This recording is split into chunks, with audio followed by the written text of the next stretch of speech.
বৈশাখের প্রথম দিনে ঊর্ধ্বমুখী তাপমাত্রা পশ্চিমের জেলাগুলিতে বিক্ষিপ্ত বৃষ্টির সম্ভাবনা রয়েছে। ইতিমধ্যেই এমনটাই জানানো হয়েছে আলিপুর আবহাওয়া দপ্তরের তরফ থেকে। এমনটাই পূর্বাভাস রয়েছে। মূলত কালবৈশাখের সম্ভাবনাও কিন্তু রয়েছে একই সঙ্গে, অর্থাৎ বৈশাখের শুরুতেই কিন্তু কালবৈশাখীর একটা পূর্বাভাস ইতিমধ্যেই দেওয়া হয়েছে হাওয়া অফিসের তরফ থেকে। বৈশাখের প্রথম দিনই ঊর্ধ্বমুখী তাপমাত্রা। কথা বলবেনই আমাদের সঙ্গে এই মুহূর্তে ফোন লাইনে রয়েছেন প্রতিনিধি শাশ্বতী রায়। শাশ্বতী, বৈশাখের আজ প্রথম দিন, কি পূর্বাভাস দিচ্ছে আলিপুর আবহাওয়া দপ্তর? তাপমাত্রার পারদ ঠিক কোথায় থাকবে?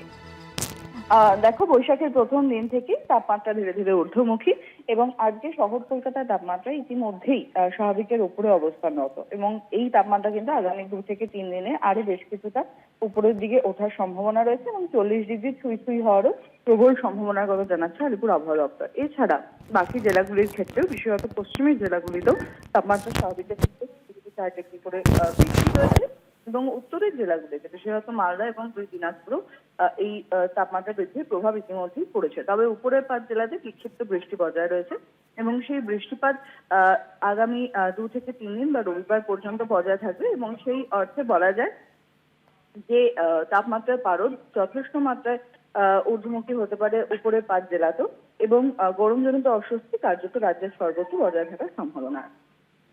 ধন্যবাদ তোমায় শাশ্বতী।